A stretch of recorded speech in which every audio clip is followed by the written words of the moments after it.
Hey guys, hope you're all well. Back on Dan's engine. So I've had the delivery from Hitchcock's, which we'll open in a minute. First, I'd like to apologise for the sound on the last few videos. I've been having a bit of a nightmare with the mics. These things. I don't know what it is. On the other side to this sits on top of the camera. And sometimes the screen doesn't come on, so I can't see what it's doing. So today it's decided to come on. So it's a bit of a miss at the minute, and it looks like I'm gonna have to get new microphones, which I will do because they're quite expensive, but I'll get them very soon. But anyway, yeah, my apologies for that. It's a bit up and down at the moment with these, but hopefully today it's all right because I can see what's going on the screen. Right.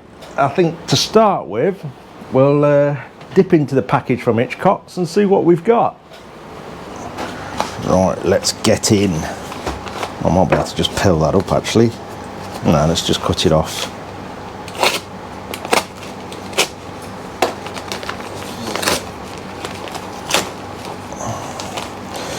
Right. We've got a little spacer for the carburetor. Gaskets,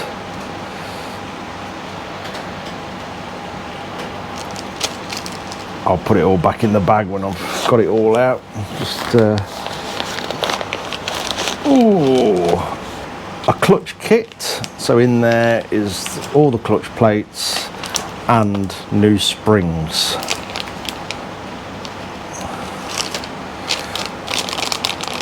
That's a seal for the primary.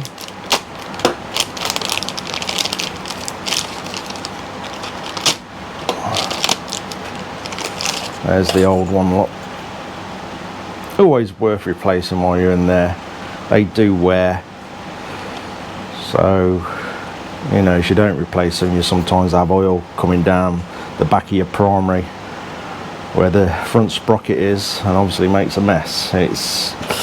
It's interesting to shut these up from leaking oil in at the best of times, so you try and prevent it where you can. Let's not get it mixed up with the old one, so that can go in the bin. I'll put it back in there actually till we get to use it. It's all getting used today, so what else we got? The bill.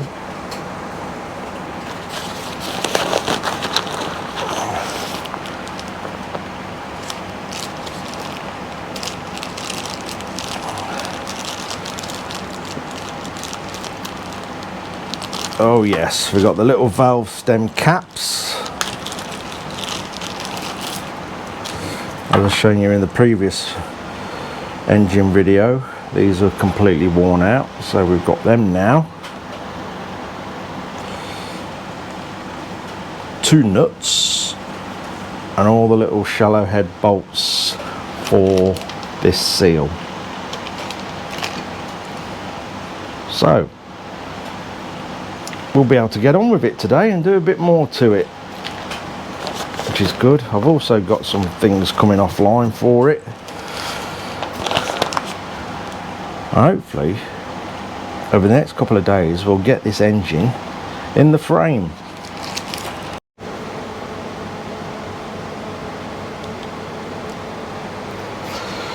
Right, I've got the head torque down, that's all sorted. Now I'm doing the studs for the rockers. Now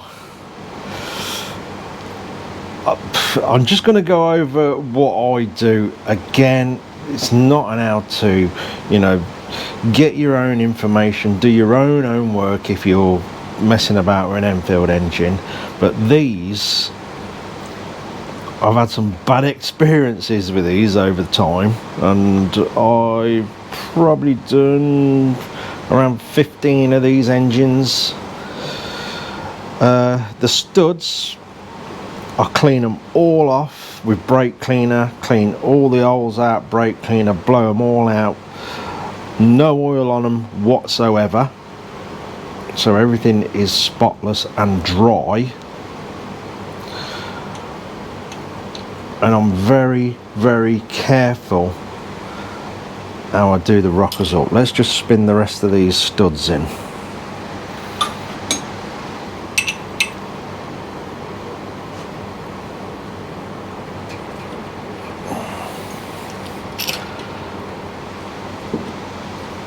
Now, the problems I've had with these is stripping and torque settings.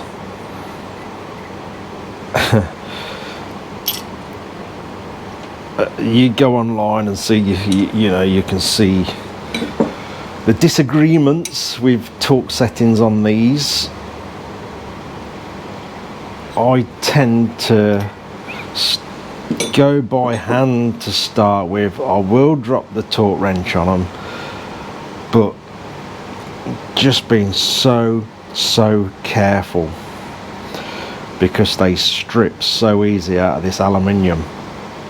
And I've had several that had already been helicoiled. I've had to do that myself, and it's just a nightmare if you go and get carried away. So I know it sounds bad not going to torque settings, but it's better than ripping all these out. It can be a nightmare, to be honest. Obviously all the heads torqued down correctly, you know, I've never had a problem with stripping them. That's fine. It's just these.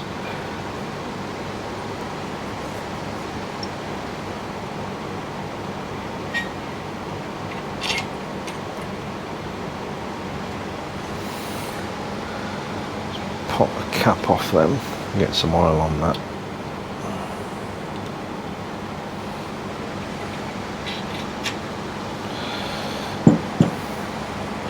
There's the other one. Also, when I strip these out, I clean them all up, go over and check them for wear.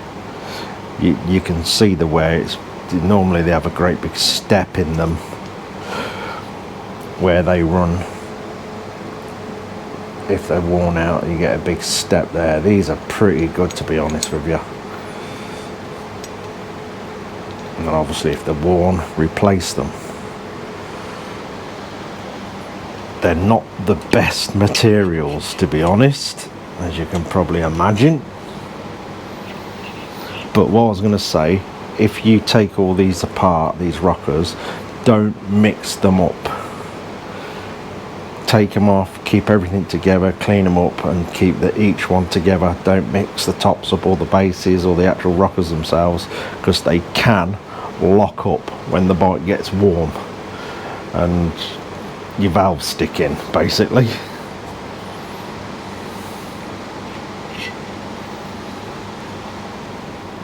So yeah, don't mix them up.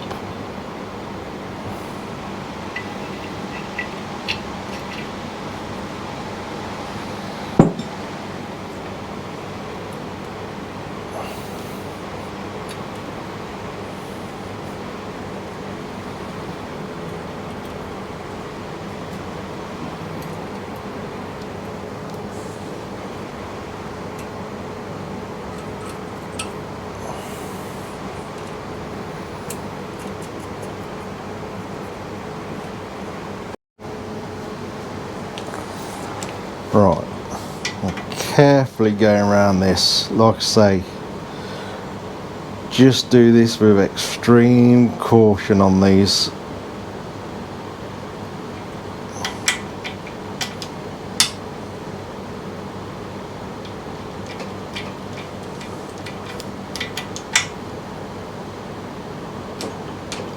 Oh, that one's gone.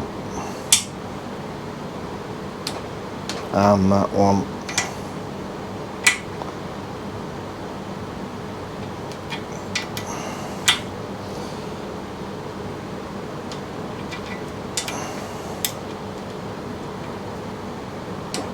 And that one.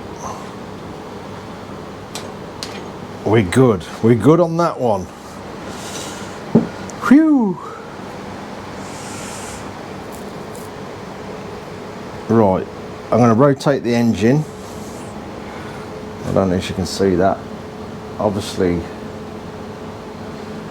it's lifted on this one, so we've got to rotate the engine so that sits down before we hit it with the torque wrench.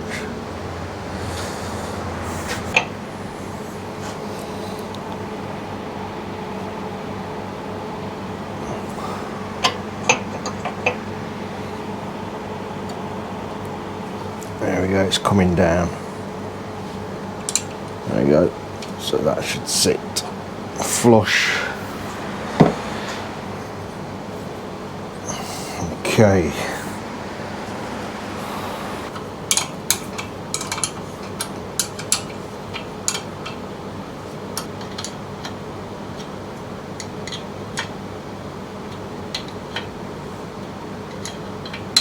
Right, here we go again. Fingers crossed. I'll say just be so careful with these.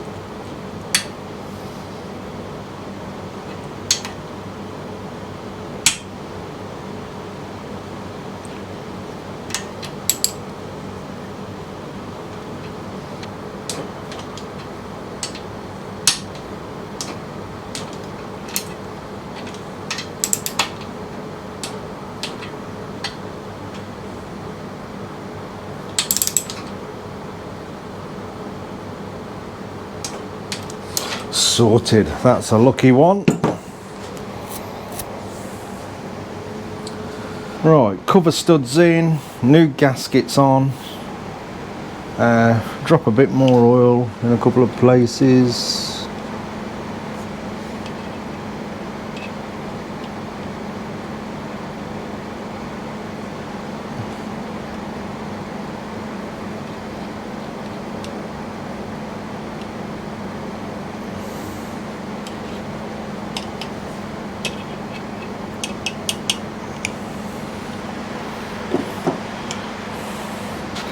Dropped all the new washers in these.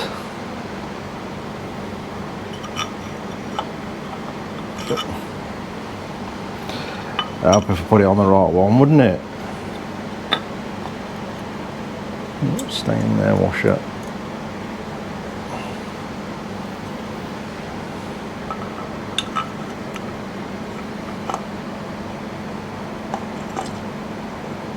There we go.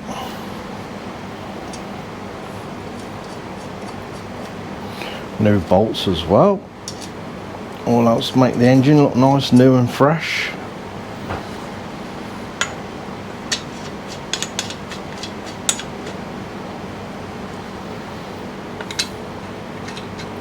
I haven't put any sealant on these gaskets. One, these gaskets are really thick and they seal up really well without any sealant. And two, I'll have to pop these back off when the engine's been up to temperature, just to check the bolts on the head.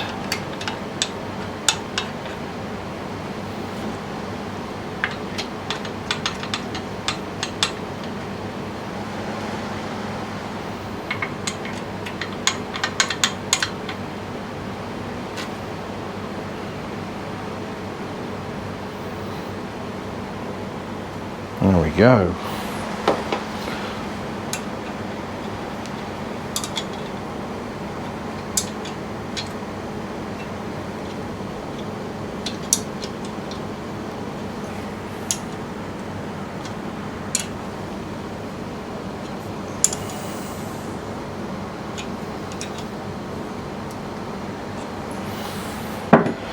Looking good.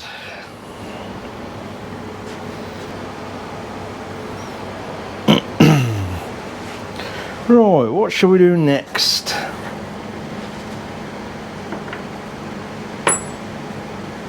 I think we'll give it a turn round and start doing things on the other side. Let's get the seal on this. So we've got the seal and the gasket to put on. We'll go for a slight smear of compound on this one.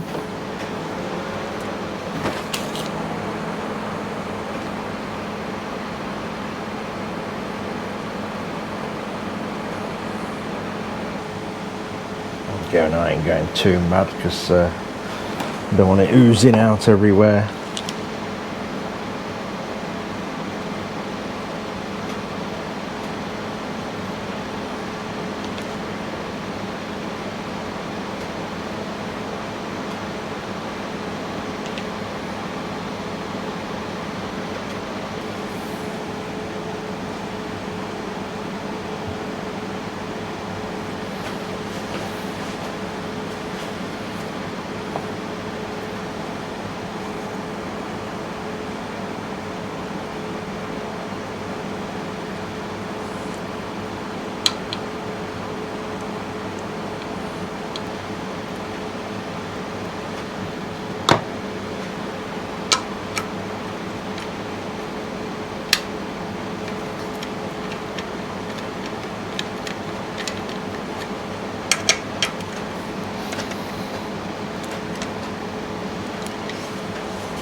Put a drop of oil on that seal as well, just to help it over.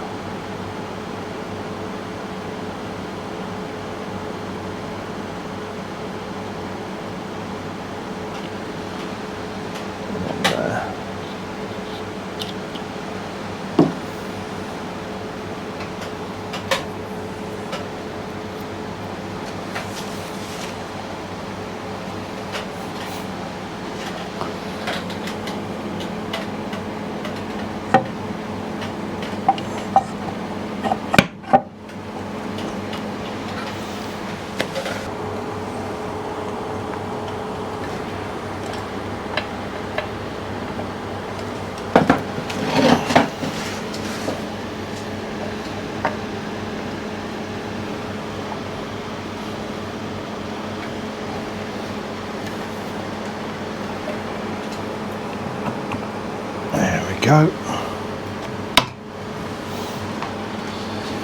Sorted.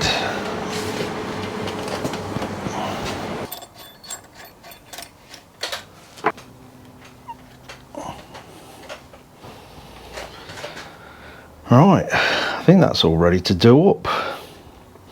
And we'll get the clutch plates in. We've got new clutch plates. And then the electrical side of things, and feed the wire through. Clutch plates. Metal dish one first, dish facing outwards.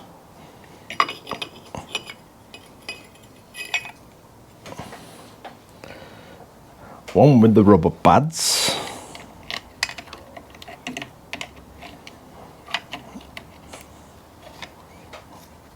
What have we got next?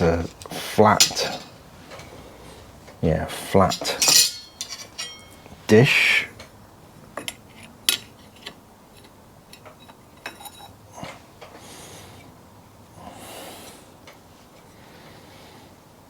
And that one.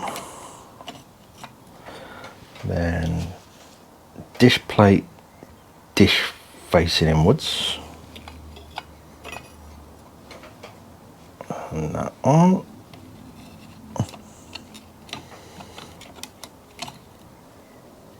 And then the outer plate.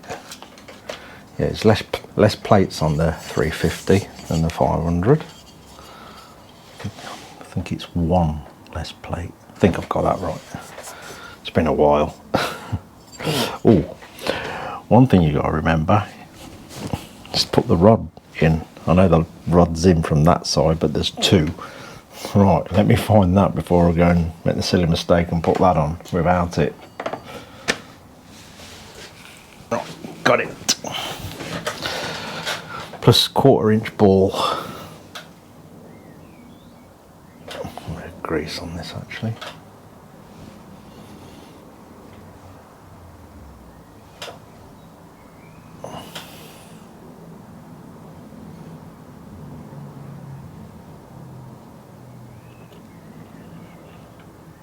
Sorted.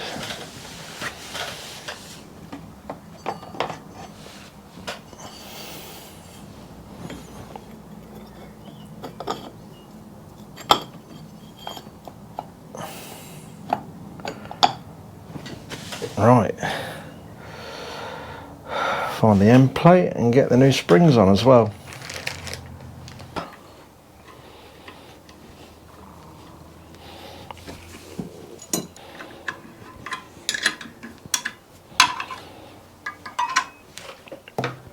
That's all sorted, that's all sorted.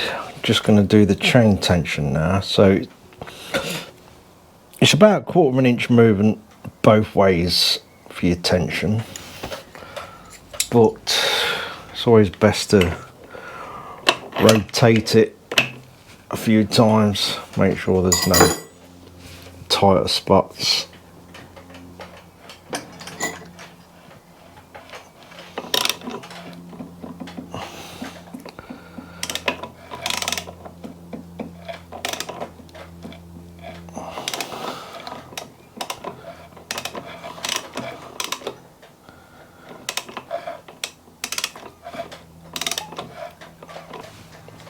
I think that'll do there. Oops.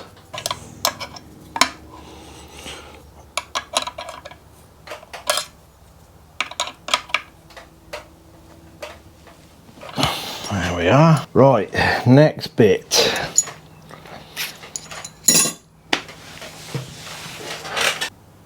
I'm getting in a bit of a mess around here. Got stuff everywhere. I don't think I'm going to get a job at McLaren F1 anytime soon. Right, I've stripped the wire off. It's completely impossible to get it through that grommet. So what I'll do is get it through, then I'll sleeve it all from the other side with some shrink.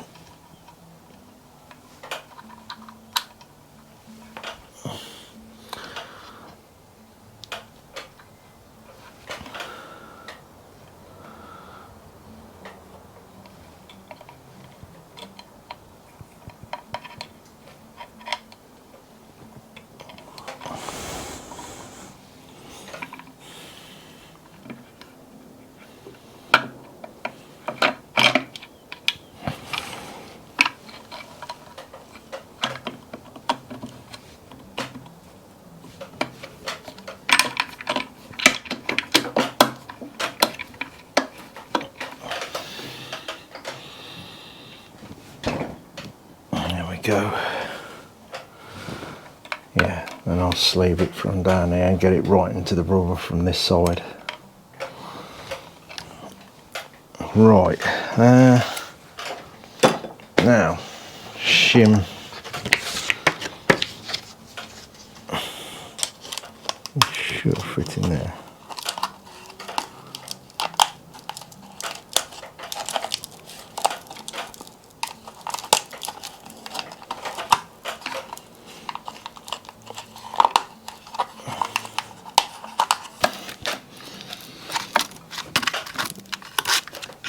Sorted. Right.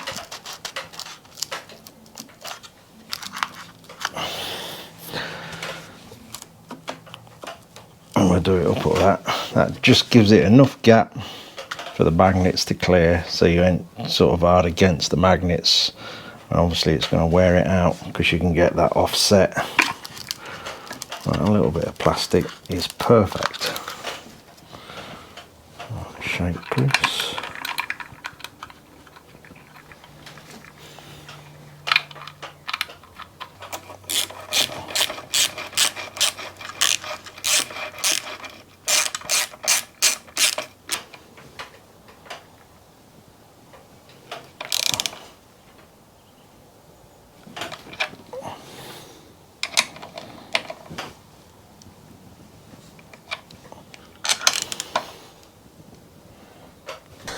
Right, this should come straight out now, hopefully. There we go. Well, that's all that sorted, I think. Yeah, that's been a long day. Right, I think that'll do. It's about 8 o'clock in the evening now, so I'm going to call it a day at that. It's been a long day. Probably doesn't look like I've done a lot, but it takes a fair while to carefully go through everything. Obviously, I don't want to scratch anything, so it's just a case of taking your time and also finding all the bits and bobs as well. I do tend to get a bit messy like that, but it's all in boxes. I have to go through it all and get it all in order. But anyway, it's certainly taking shape, which I'm really happy about. It's getting very, very close now to going into the frame. I'm waiting for a few fixings for the frame, which I'm hoping will be here tomorrow. And if they are, then this will be going into the frame, and then it'll really start taking shape.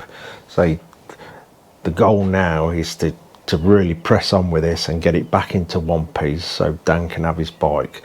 And then I've got the GS, which it basically is more or less ready to come to bits for painting and powder coating. Obviously, I don't want to pull another bike into parts while all this is in a million bits, or else I'm going to be in one big mess in here. So as soon as this is back in one piece, the GS will be coming apart. And as soon as I've cleared them, I can get on with the other Enfields and get rid of all them. So yeah, we're getting there. We're getting there and catching up at last.